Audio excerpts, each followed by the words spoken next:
창세기를 강해 통독을 시작합니다. 먼저 창세기의 개관을 말씀드리자면 창세기는 우리가 성경을 대할 때 가장 먼저 대하기 때문에 앞부분은 뭐 거의 다 알 겁니다. 선악과 얘기, 아담과 이브 얘기 대부분 알 겁니다.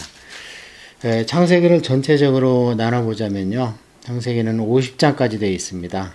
그래서 앞에서 1장에서 11장까지는 원역사입니다. 원역사라는 것은 무엇이냐면 노아 홍수 이전 또는 그 이후라 하더라도 아브라함이 하나님한테 선택되기 이전 역사입니다. 그러니까 맨 처음에 하나님께서 온 인류를 직접 상대를 하셨지요. 그러다가 아브라함을 통해서 이스라엘 민족을 형성해서 선민 국가를 상대하셨습니다. 그러다가 예수님 시대에 오셔서 성령 강림으로 인해서 다시 온 인류를 상대하십니다. 그래서 창세기에서 아브라함을 선택하기 전까지를 갖다가 우리가 원역사다 이렇게 이야기를 합니다. 그 다음에 이제 12장에서 마지막 50장까지가 선민의 역사입니다. 그래서 원역사에는 4가지 사건이 있습니다. 창조, 타락, 심판, 분산. 무슨 얘기냐면 천지와 모든 삼라만상 우주를 창조하신 이야기가 있습니다. 그 다음에 거기에 이제 창조에 인간이 포함됐는데요. 인간이 이 하나님의 구속사에 또는 하나님의 피조물의 정점에 있습니다. 그래서 인간이 죄를 범하기 때문에 두 번째 사건이 창조 이후의 타락 사건입니다. 인간이 범죄한 사건. 그러면 이제 이 범죄로 인해서 하나님은 사랑도 있지만 공의가 있기 때문에 죄를 안 봤다 할 수 없습니다. 그래서 그 죄를 심판한 것이 노아 홍수 사건입니다. 그래서 그것을 심판 사건 이렇게 이야기를 하면서 동시에 노아는 당대 의인이기 때문에 살아남는 역사가 있습니다. 그래서 멸망과 생존. 그래서 세 번째 사건이 심판입니다.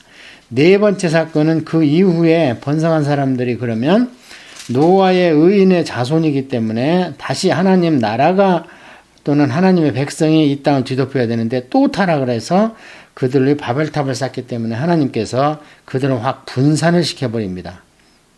자, 4가지 사건입니다. 창조, 타락, 심판, 분산.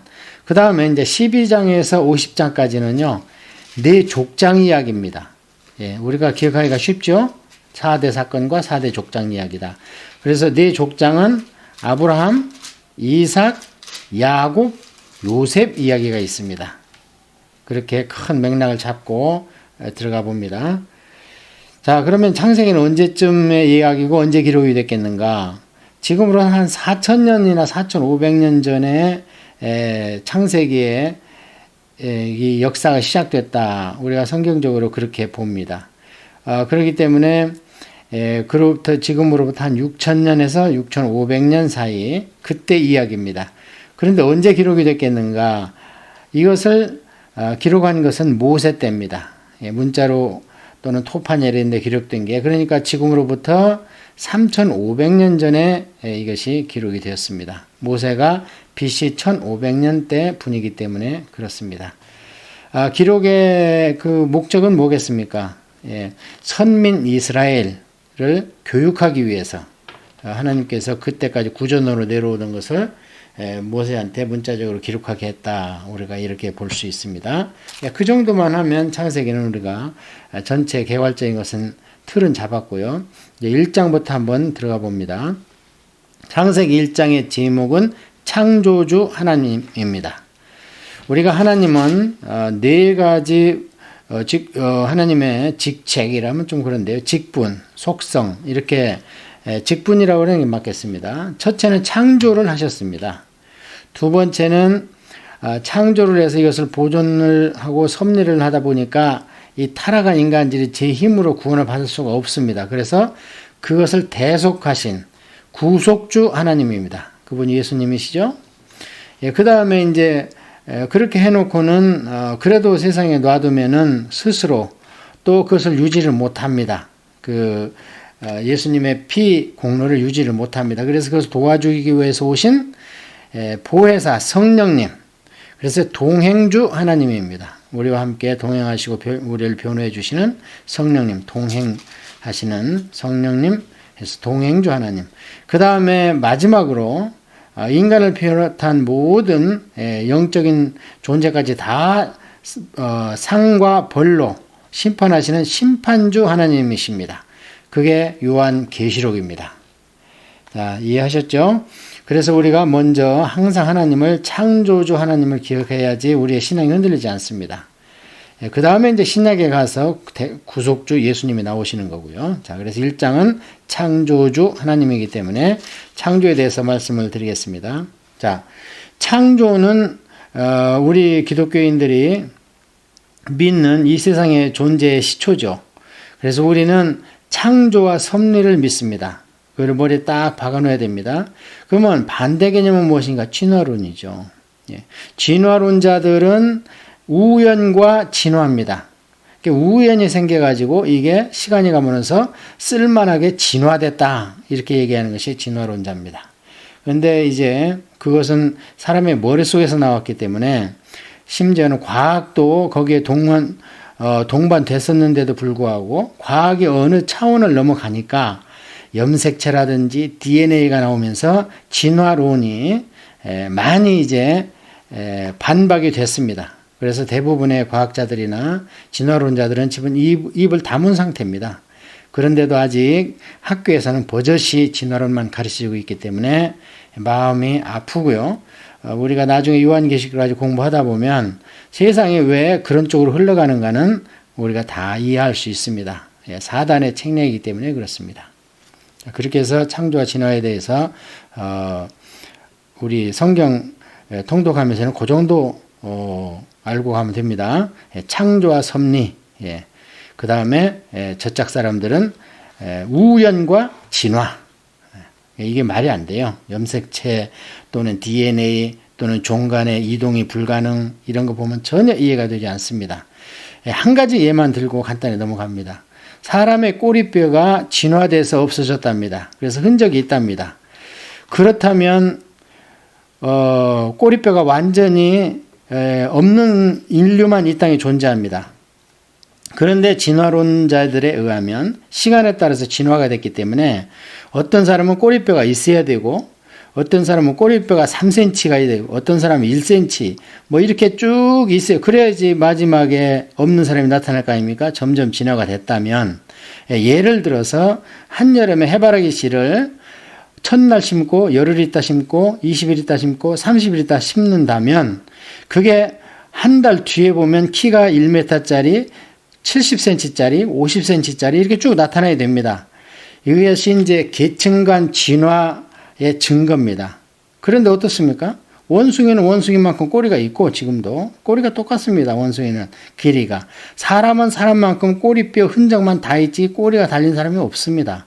그렇기 때문에 이게 어느 순간에 진화가 중지됐다 이렇게 얘기하는 사람은 없거든요. 그렇기 때문에 진화 그 계층 간의 사다리처럼 연속된 진화의 흔적을 전혀 볼 수 없기 때문에 이것은 이론적으로도 맞지 않고 더군다나 과학적으로 이제 염색체 수가 나오고 심지어는 담배씨의 염색체가 사람의 염색체 수보다 많습니다. 그럼 사람이 나중에 담배씨로 가야 되는 거 아닙니까? 담배로? 그렇기 때문에 전혀 맞지 않습니다. 자, 창세기 1장 1절입니다. 태초에 하나님이 천지를 창조하시니라. 땅이 혼돈하고 공허하며 흑암이 깊음 위에 있고 하나님의 영은 수면 위에 운행하시니라. 자, 태초에 하나님이 천지를 창조하셨습니다. 이 태초는 성경에 2번 나옵니다. 여기 한 번 나오고 요한계시록에 요한복음에 태초에 말씀이 계셨으니 이 말씀이 곧 하나님이시라 했던 그 태초가 나옵니다. 그래서 여기에 나오는 태초는 천지 창조, 시간과 공간의 시작의 태초입니다. 그 다음에 요한복음에 나와 있는 아예 애시당초 처음부터 하나님부터 그러니까 아무것도 영물도 물질도 없을 때 그때부터 성삼위 하나님이 세 분이 계셨다. 그래서 요한복음의 태초가 아주 더 오래전이죠. 예, 그래서 창세기 1장의 태초는 물질 세계의 시작입니다. 다시 얘기하면 시간과 공간의 시작이요. 예, 우리 이 물질계의 시작이고, 요한복음은 그거보다는 아주 기원적인 태초이기 때문에 요한복음의 1장의 태초가 훨씬 더 앞선다, 이렇게 말씀을 드릴 수 있습니다. 태초에 하나님의 천지를 창조하셨는데요. 창조하신 상태가 2절입니다. 땅이 혼돈하고 공허함이 흑암이 깊음 위에 있고 하나님의 영은 수면 위에 운행하시더라. 그러니까요, 하나님의 천지를 창조했을 때 딱 오늘날과 같이 산천초목의 모습이 아니었고 땅이 혼돈했습니다. 공허하고. 그러고 흑암이 깊음 위에 있습니다. 이 깊음은 이제 바다, 태평양 깊은 걸 우리가 보는데 그 물의 깊음을 얘기하는 시퍼런 물. 그러니까 땅이 아무것도 없고 그냥 빛이 아직 없었으니까요. 그러고 흑암이 깜깜한 것이 그 태평양 제일 깊은데 한밤중에 그렇게 생각하면 됩니다.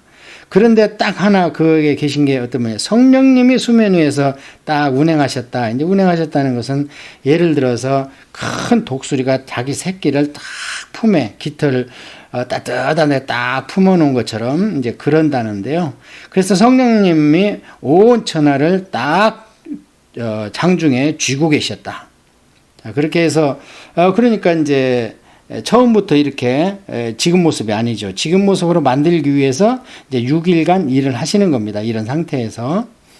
그렇기 때문에 이제 어떤 면에서 보면 이 땅을 만들었을 때 물이 꽉 찼기 때문에 어쩌면 이 지구는 물이 덮어야 됩니다. 그래서 우리가 노아 홍수 때도 보면은 홍수 이후에 온 땅이 15큐빗이 물로 덮였습니다. 15큐빗 같으면 7.5m입니다.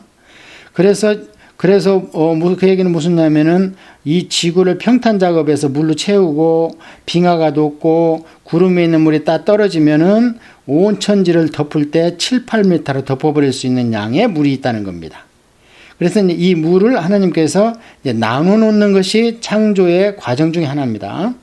자, 그렇게 이해하시면 됩니다. 그러니까 이 지구는 에베레스트가 아무리 높아도 다 평탄 작업하면 물로 덮고 남는다. 그러니까 지금 과학자들이 빙하가 녹는 걸 걱정하는 거 아닙니까? 하나님이 이르시되 빛이 있으라 하시니 빛이 있었고 빛이 하나님 보시기에 좋았더라. 하나님이 빛과 어둠을 나누사 하나님이 빛을 낮이라 칭하시고 어둠을 밤이라 부르시니라. 저녁이 되고 아침이 되니 이는 첫째날이니라.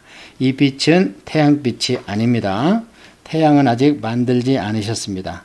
하나님께서 6일간 일을 하실 때에 1, 2, 3, 3일간은 그 배경을 만드십니다. 어떤 공간, 이런 것을 확보를 하신 뒤에 그 다음에 4일, 5일, 6일간은 그 만드셨던 공간들을 채우시는 작업을 합니다. 그러니까 4일 날에서는 이제 태양이나 뭐 이 빛을 만드시겠죠. 왜냐하면 첫날 이 원리를 창조하셨으니까 빛이 있으니까.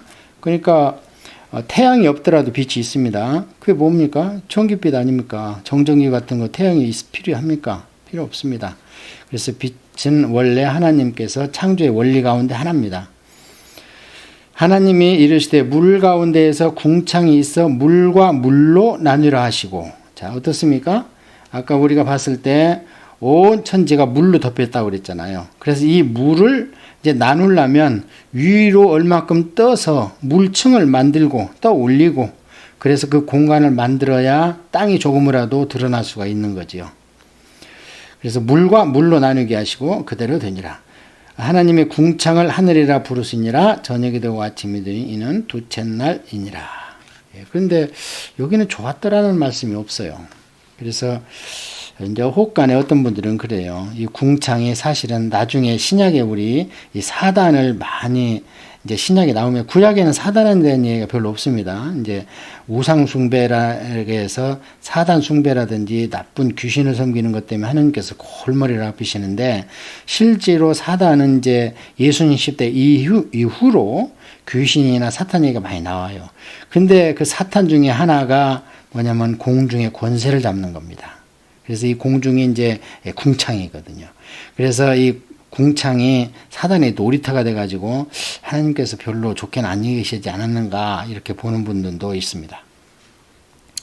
하나님이 이르시되 천하의 물이 한 곳으로 모이고 묻이 드러나라 하시니 그대로 되니라. 그러니까 물을 위와 아래로 나눈 뒤에 그러고 이제 땅 위에 있던 물을 한 곳으로 딱 모아 놓으십니다. 아마 이제 융기와 침강을 조금 여기서 하나님께서 일으키신 것 같아요. 그래야 물이 모이죠. 쓸어 담을 수도 없는 것이고. 그래서 이제 어디는 좀 올라오고 어디는 좀 들어가도록 이렇게. 지금 형태는 아닙니다. 지금의 이런 산이 우뚝 솟고 해구가 막 12,000m까지 푹 들어가고 바닷속이요. 이런 것은 노아 홍수의 결과고 이때는 이제 그러지는 않았습니다. 자, 그래서 하나님이 묻을 땅이라 칭하시고 모인 물을 바다라 부르시니 하나님이 보시기에 좋았더라. 하나님이 이르시되 땅은 풀과 씨 맺는 채소와 각기 종류대로 씨 가진 열매 맺는 나무를 내라 하시니 그대로 되어 땅이 풀과 각기 종류대로 씨 맺는 채소와 각기 종류대로 씨 가진 열매 맺는 나무를 내니 하나님이 보시기에 좋았더라. 저녁이 되고 아침이 되니는 셋째 날이니라. 여기서 우리가 눈여겨볼 대목이 있는데요. 하나님께서는 풀과 채소와 그 다음에 열매 맺는 과실나무를 처음부터 구분하셨습니다. 이거 참 중요한 얘기입니다. 뭐 창조론을 얘기하려고 그러는 게 아니고요. 하나님께서는 처음부터 그냥 풀과 그 다음에 채소를 구분하신, 그러니까 풀이 어떻게 좀 양재 바른 데 있다가 채소가 된 게 아닙니다. 처음부터 먹을 수 있는 채소와 먹지 못하는 풀을, 인간 입장에서 먹지 못하는 풀을 따로 만드셨고, 과일도 일반 나무와 과일 맺는 나무, 과일을 위해서 이렇게 따로 만드신 건데, 중요한 것은 이렇게 종류대로 처음부터 그렇게 되었습니다. 그렇게 해서 이제 셋째 날까지 해가지고요, 완전히 그 무대, 뭘 채울 수 있는 공간을 이제 확보를 하셨습니다. 궁창과 그 다음에 바다와 그래 이런 것들을 이제 확보를 하셨습니다. 자, 이제 14절에 가서요. 하나님이 이르시되 하늘에 궁창에 광명들이 있어 낮과 밤을 나누게 하고 그것들로 징조와 계절과 날과 해를 이루게 하라. 또 광명체들이 하늘의 궁창에 있어 땅을 비추라 하시니 그대로 되니라. 자, 여기서 중요한 것이 징조와 계절과 날과 해를 이루게 하라. 벌써 달리기 시작된 겁니다. 벌써 유대인들이라든지 온 인류, 이때는 유대인이 이제 아직 안 생겼는데요. 이미 그때부터 해를 통해서 이게 365일 또는 달을 통해서 뭐 이렇게 징조, 그 다음에 계절 이렇게 그때부터 구분을 했습니다. 그러니까 이건 노아 홍수의 결과가 아닙니다. 처음부터 공전과 자전을 통해서 타원으로 돌게 함으로 이렇게 계절, 그 다음에 자전을 통해서 날과 낮과 해 뭐 이렇게 또 그 다음에 day와 year 이런 걸 다 구분하셨습니다. 하나님이 두 큰 광명체를 만드사 큰 광명체로 낮을 주관하게 하시고 그 다음에 작은 광명체로 밤을 주관하게 하시며 또 별들을 만드시고 이건 이제 해와 그 다음에 달이죠. 주관하게 별들을 만드시고 하나님이 그것들을 하늘의 궁창에 두어 땅을 비추게 하시며 낮과 밤을 주관하게 하시고 빛과 어둠을 나누게 하시니 하나님이 보시기에 좋았더라. 저녁이 되고 아침이 되니는 넷째 날이니라. 그래서 사실 지금 우리가 보면은 배워서 그렇지 자연 시간이나 과학 시간에 이 달과 해가 크기가 비슷하지 않습니까? 지구 위치에서 봤을 때만 그렇습니다, 이게. 근데 태양은 사실 지구보다는 한 110배 정도 큰 겁니다. 그리고 달은 지구의 4분의 1밖에 안 돼요. 그런데 어떻게 크기가 이렇게 똑같이 보입니까? 오직 지구에서만 그렇습니다. 다른 행성이나 다른 별들에서 보면 그렇지 않죠. 거리가 적당히 맞춰진 거죠. 그러니 이 지구를 하나님의 가장 사랑하는 피조물인 인간에게 선물로 주시기 위해서 위치라든지 인력이라든지 이런 것을 다 조정한 거 아니신가. 그리고 징조를 통해서 바닷길을 내시기도 하고 또 그 다음에 이런 징조를 통해서 우리가 방향을 또 북쪽은 어디고 이런 걸 조절할 수 있도록 예. 그래서 하나님의 참 세심한 배려가 오직 하나님의 지식만이 가능했던 그런 인간을 위한 그 좋은 선물을 마련하신 거죠. 자, 다섯 번째 날은 뭘 하셨는가? 하나님이 이르시되 물들은 생물을 번성하게 하라. 땅 위 하늘의 궁창에는 새가 나르라 하시고, 하나님이 큰 바다 짐승들과 물에서 번성하여 움직이는 모든 생물을 그 종류대로, 날개 있는 모든 새를 그 종류대로 하시니 하나님이 보시기에 좋았더라. 이 종류대로가 오늘 과학적 용어로 얘기하면요, 종의 개념이죠. 종의 개념은 염색체나 DNA 그 넘을 수 없는 벽으로 딱 카테고리를 정해놓아 버리신 겁니다. 하나님이 그들에게 복을 주시며 이르시되 생육하고 번성하여 여러 바닷물에 충만하라. 새들도 땅에 번성하라 하시니라. 저녁이 되고 아침이 되니 이는 다섯째 날이니라.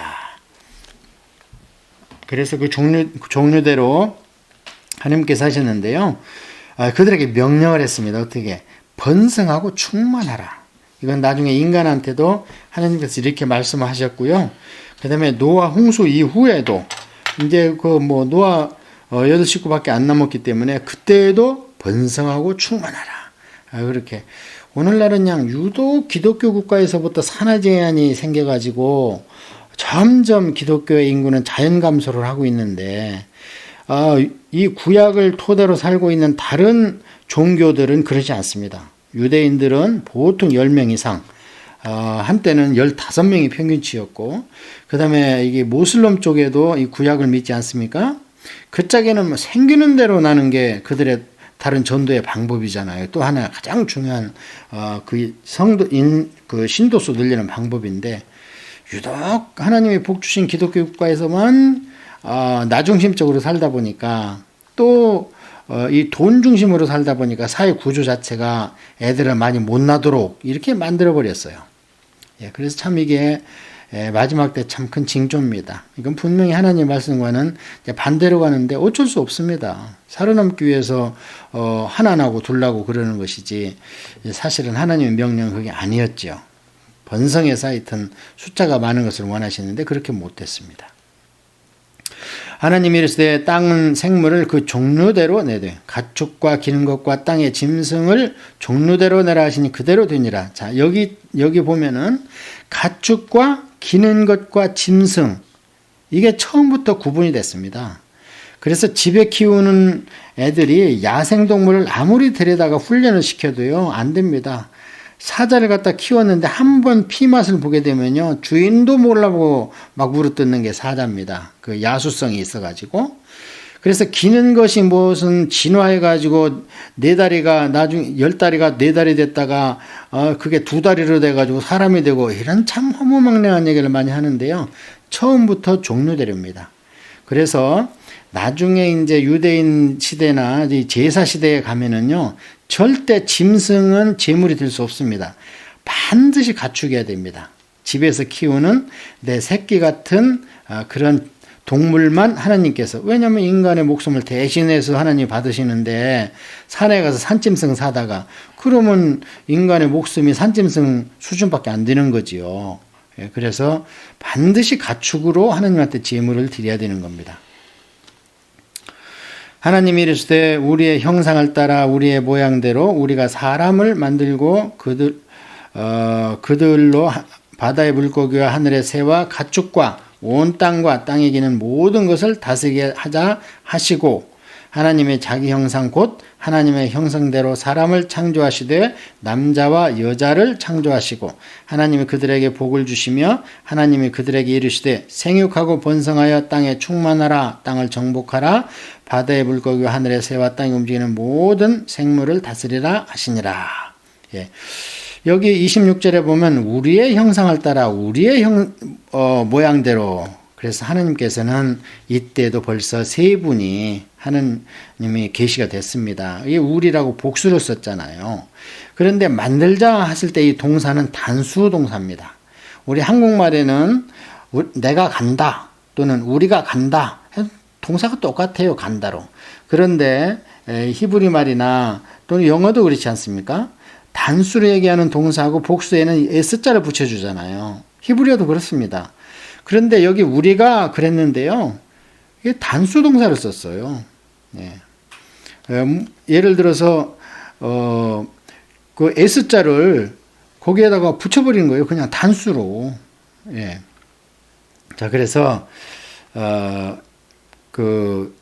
우리가 이 구약에 벌써 하나님께서 이제 여러 군데 나옵니다. 창세기에도. 자, 하나님이 여기에 보면 27절에 형상대로 남자와 여자를 창조했다. 거기 한번 줄쳐보면 분명히 여자는 2장에 가서 아담의 갈비뼈를 취해가지고 여자를 만들거든요. 근데 여기 1장에서 벌써 남자와 여자를 창조하셨습니다. 자, 그래서 1장이 창조장이라는 거예요. 창조주 하나님장이라는 거예요. 여기서는 개괄적인 얘기를 해놓은 것이고요. 나중에 2장에 가서는 인간이 만들어지는 과정을 클로즈업해서 확대해 놓은 겁니다. 그래서 2장은 이제 하나님 다음에 제일 중요한 인간장이 되는 거예요. 그래서 이것은 성경이 앞뒤가 안 맞는 게 아니고 어떤 관점에서 기록을 했는가를 보면 쉽게 이해합니다. 하나님이 그들에게 복을 주시며 이렇게 쭉 나왔을 때 아까 다른 동물들한테는 하나님께서 명령을 하실 때 번성하고 충만하라 그랬는데요. 정복하라 소리를 안 했습니다. 인간에게만 정복하라는 거예요. 모든 생물을 다 정복하고 다스리라. 이게는 보존을 위해서 그러는 겁니다. 그래서 우리는 창조와 보존이라고 그랬대요. 하나님의 권리를 우리한테 위임하신 거예요. 하나님이 만드셨기 때문에 하나님 건데 인간한테 그 권리를 위임했어요. 그런데 자, 오늘날 보면은 인간이 도망다닙니다. 사자 보면. 호랑이 보면 도망다녀야 돼요. 안 그러면 우리 죽습니다. 왜 그렇게 됐습니까? 타락을 해서 그렇습니다. 예. 나중에 보면 인간이 타락으로 인해서 온 피조물이 다 타락해서 신음중에 있습니다. 그래서 인간의 영혼만 구원을 고대하는 게 아니고요. 그 완전한 날을 다른 모든 피조물도 기다리고 있는 겁니다. 그래서 우리가 만물의 영장 아닙니까? 성경적으로도 그렇습니다. 그 말은. 자, 그 다음에 29절 하나님이 이르시되 내가 온 지면에 심어 있는 모든 채소와 씨 가진 열매 맺는 모든 나무를 너희에게 주느니 너희의 먹을거리가 되리라. 자, 하나님께서 아담 할아버지한테 양식으로 허락한 게 뭡니까? 원래 채소와 열매입니다. 원래. 육식은 언제부터 했는가? 노아 홍수 이후로 자연이 재앙을 받았잖아요. 인간의 타락 때문에 홍수로 말미암아 하늘의 물이 없어져 가지고 그 워터 캐노피가 없어진 겁니다. 그래서 그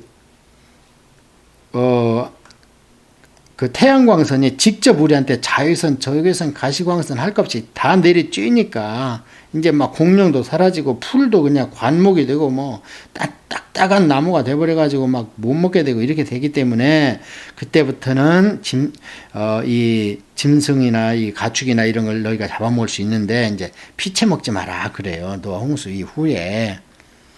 자, 그래서 여기에 보면은 처음에 우리의 먹을거리는 채식주의입니다. 그래서 오늘날도 암이 생긴다든지 몸에 이상이 생기면 채식을 하고 특히 약초를 많이 드시는 분들이 많이 쾌차되는 것을 우리가 볼 수가 있습니다. 30절입니다. 또 땅의 모든 짐승과 하늘의 모든 새와 생명이 있어 땅에 기는 모든 것에게는 내가 모든 푸른 풀을 먹을거리로 주노라 하시니 그대로 되니라. 자, 어떻습니까? 사자도 풀을 먹었어야 되고요. 호랑이도 풀을 먹었어야 됩니다. 그럼 얘들은 언제 이렇게 육식이 됐는가? 마찬가지로 노아 홍수 이후입니다. 예.